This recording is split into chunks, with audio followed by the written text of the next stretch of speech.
Kita ke informasi mancanegara, pemirsa. Gempa magnitudo 6 mengguncang Afghanistan Timur, 800 orang tewas. Sementara banjir di Punjab, India menyebabkan ratusan orang tewas dan lebih dari 16.000 orang dievakuasi.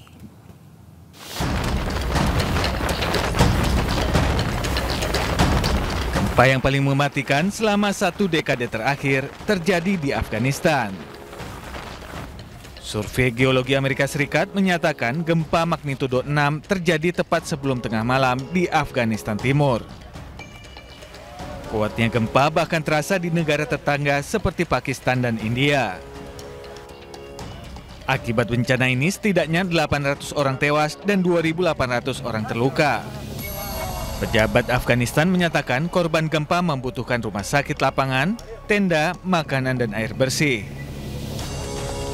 Pemerintah Afghanistan langsung menggelar operasi penyelamatan di tengah hancurnya infrastruktur dan putusnya jaringan komunikasi.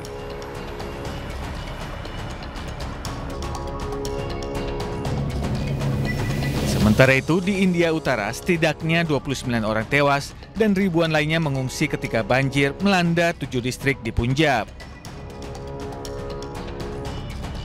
Di Himachal Pradesh, korban tewas bahkan mencapai 320 jiwa.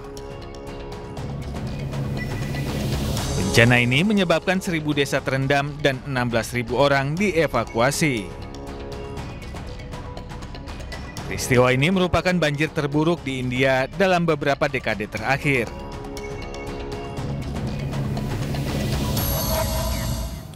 Pemirsa, Israel mengklaim telah membunuh ketua pimpinan Hamas. Pernyataan Israel dilontarkan ketika petugas penyelamat menemukan jasad di distrik Al-Rimal, Gaza Utara.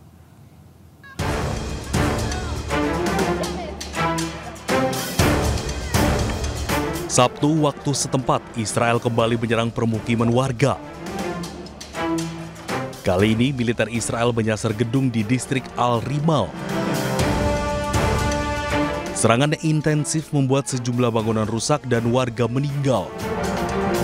Menteri Pertahanan Palestina memaparkan sebanyak 5 orang meninggal dunia. يا عمي ناس بدها تعيش حلوا عنا يا عمي بلدت العالم مخوخها سكت بطلت تفهم احنا مش بني ادمين ملناش حق من حقوق الادميين مش عارف يعني تفكيرهم وقف لعند وين ايش المشكله بس يقولوا لنا نفسي واحد يقول لي ايش المشكله عندنا في غزه ايش مشكلتنا بنايات حماس 90% دمروا ما ظلش حاجه في غزه الا الناس الغلابه الا الناس اللي بدها تعيش الا الناس اللي حابه السلام. Dari sisi militer, tentara Zionis mengklaim di antara korban tewas adalah pimpinan Hamas yang sudah ditargetkan Israel.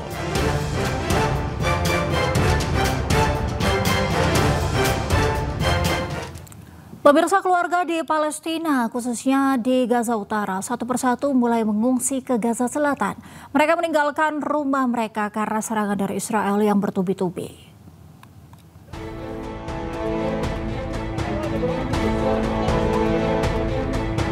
Sebuah keluarga mulai bersiap-siap mengungsi dari rumahnya yang sudah ditempatinya berpuluh-puluh tahun. Mahdi mengajak keluarganya meninggalkan rumahnya yang penuh dengan kenangan dan masa indah bersama keluarga tercintanya.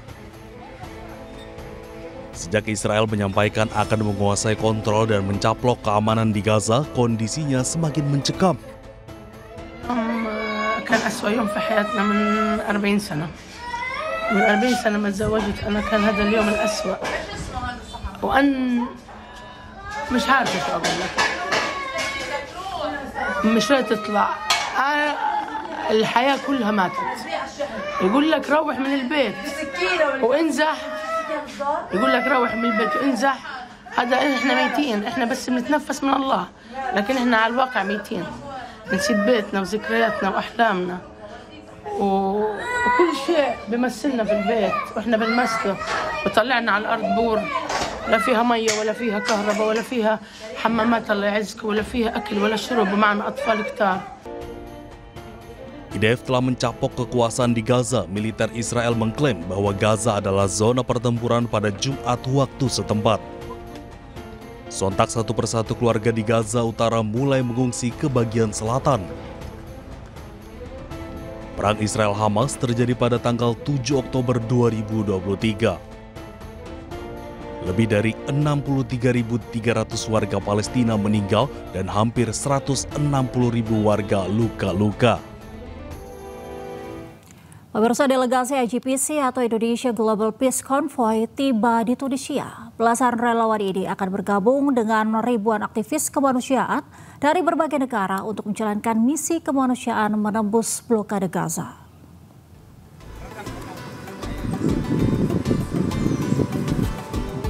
Dengan menggunakan puluhan kapal laut, para aktivis kemanusiaan ini nantinya akan berlayar mengarungi Laut Mediterania dan diharapkan bisa sampai ke pantai Gaza untuk misi kemanusiaan. Selain aktivis kemanusiaan, delegasi ini juga diikuti kalangan artis dan influencer seperti Wanda Hamidah, Ciki Fauzi, dan Rizky Fauzi. Pelayaran menembus blokade Gaza rencananya akan dimulai pada tanggal 4 September 2025 besok. Alhamdulillah kita sekarang sudah mendarat di Bandara Tunisia yang perjalanannya juga cukup melelahkan ya, dari Indonesia, Singapura ke Frankfurt, Jerman, dan juga alhamdulillah kita sekarang sudah di Tunisia. Alhamdulillah habis ini kita langsung menuju ke penginapan, istirahat, dan mungkin kita akan menunggu informasi terkait agenda besok. Hari ini, Mas. Tim yang ikut rombongan dengan kami itu jumlahnya 13 orang.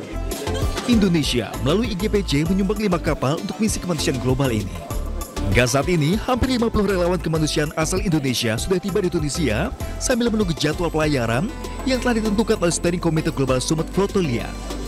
Hingga saat ini, hampir 50 relawan kemanusiaan asal Indonesia sudah tiba di Tunisia sambil menunggu jadwal pelayaran yang telah ditentukan oleh Steering Committee Global Summit Flotilia. Dari Tunisia, iNews melaporkan.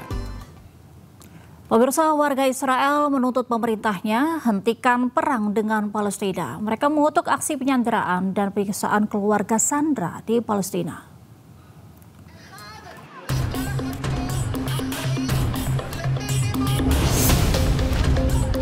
Ratusan warga Tel Aviv, Israel menggelar unjuk rasa.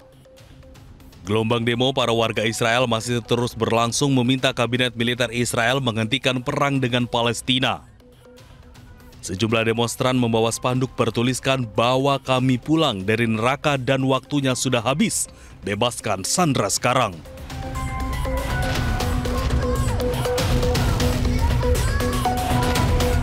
Tuntutan-tuntutan ini terus dikumandangkan di pusat kota Israel dengan memblokade sejumlah jalan dengan mobil dan peserta demo. We are here every evening because we feel as citizens of Israel that we can't continue our lives while the Israeli government is deliberately deserting the hostages and torturing their families because they are refusing to seal a deal and bring everybody home, and we won't be able to recuperate and start rebuilding ourselves without each of the 48 hostages, dead or alive, home. Para peserta demo juga pernah beraksi ketika Israel mengumumkan mengembalikan Sandra dalam kondisi meninggal di Gaza.